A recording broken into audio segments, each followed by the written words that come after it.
নমস্কাৰ, আপোনালোক সকলোকে প্ৰফুল্ল অসম ইউটিউব চেনেললৈ স্বাগতম জনাইছোঁ। যদি আপোনালোক চেনেলটোলৈ প্ৰথমবাৰৰ বাবে আহিছে, প্লিজ চেনেলটো ছাবস্ক্ৰাইব কৰি দিব, ভিডিঅ'টোতে লাইক কৰি দিব আৰু লগৰ বন্ধু-বান্ধৱক শ্বেয়াৰ কৰি দিব। এতিয়া বহুতে অপেক্ষা কৰি আছে যে আপোনালোকৰ নিউ এডভাৰটাইজমেণ্ট কেতিয়া মুকলি হ'ব, তাৰ বাবে বহুতে অপেক্ষা কৰি আছে। এতিয়া আপোনালোকক মই ক'ব বিচাৰিছোঁ যে আপোনালোকে প্ৰথম নিজক ভালদৰে সাজু কৰক। যিসকলে অসম আৰক্ষী নাইবা অসম বন বিভাগত এটা চাকৰি ল'ম বুলি ভাবিছে, তেওঁলোকে যদি 2 মাহৰ পিছত ইণ্টাৰভিউ হৈ যায়, তেতিয়া আপুনি কিমান মাৰ্ক উঠাব পাৰিব ফিজিকেলত, সেইটো নিজক ভালদৰে সাজু কৰক। তেতিয়াহে আপোনাৰ যিটো সপোন আছে, সপোনটো পূৰণ কৰিব পাৰিব।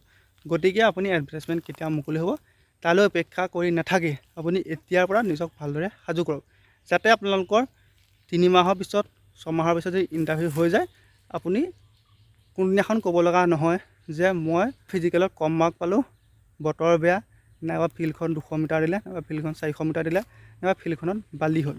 আপুনি যাতে সেইটো ক'ব লগা নহয়, এতিয়াৰ পৰা নিজক ভালদৰে সাজু কৰক। আপুনি যদি বৰষুণ দিলেও দৌৰিব পৰা হ'ব লাগিব, ফিল্ডখন আপোনালোকৰ যদি 200 মিটাৰ হ'লেও দৌৰিব পাৰিব লাগিব, আপুনি 400 মিটাৰ হ'লেও পাৰিব লাগিব, বা আপোনাৰ ফিল্ডখন যদি বালি দি দিয়ে তেতিয়া আপুনি দৌৰিব পাৰিব লাগিব।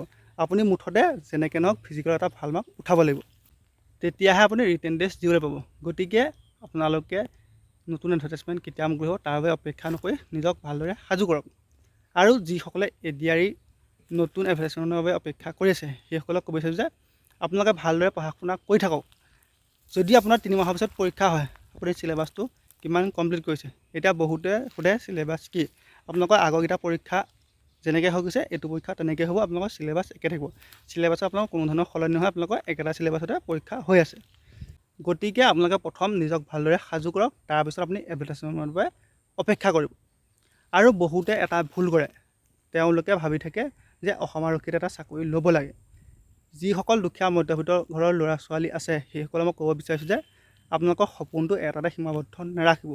আপোনালোক যদি ধনী হয়, মই ধনীখিনিক ক'ব বিচৰা নাই, যিখিনি দুখীয়া ঘৰৰ ল'ৰা ছোৱালী সেইসকলক ক'ব বিচাৰিছোঁ, আপোনালোকৰ যদি সপোনটো এটাতে যদি ৰাখি থয়, তেতিয়া আপুনি জীৱনত আপুনি বহুতো ঘাত প্ৰতিঘাত পাব।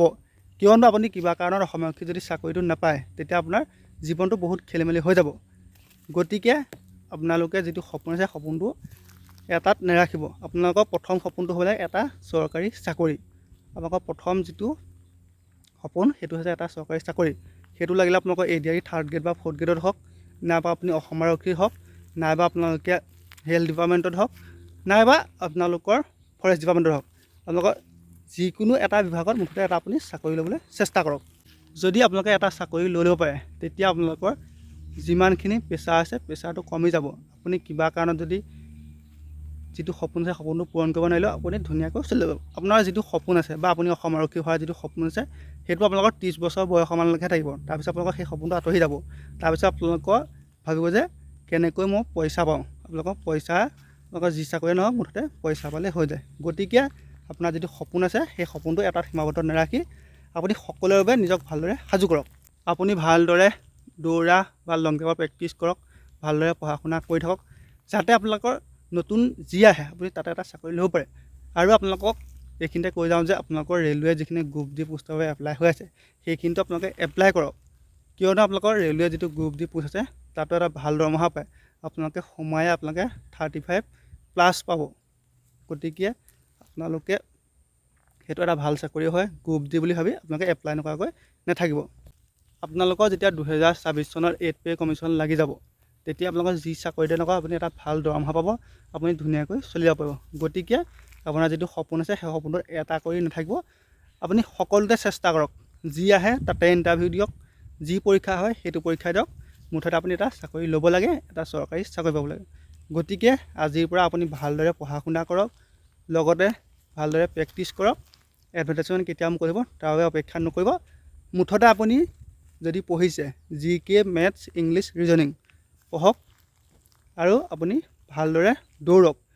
আপুনি যি ইণ্টাৰভিউৱে নিদিয়ে আপুনি দৌৰিবই লাগিব। গতিকে আপুনি ভালদৰে দৌৰক, ৰানিঙৰ প্ৰেক্টিছ কৰক, লং জাম্পৰ প্ৰেক্টিছ কৰক, আৰু আপুনি এটা চৰকাৰী চাকৰি প্ৰথম ল'বলৈ চেষ্টা কৰক। তাৰপিছত নিজৰ যিটো সপোন আছে সেই সপোনটোৰ পিছত দৌৰিব। ধন্যবাদ।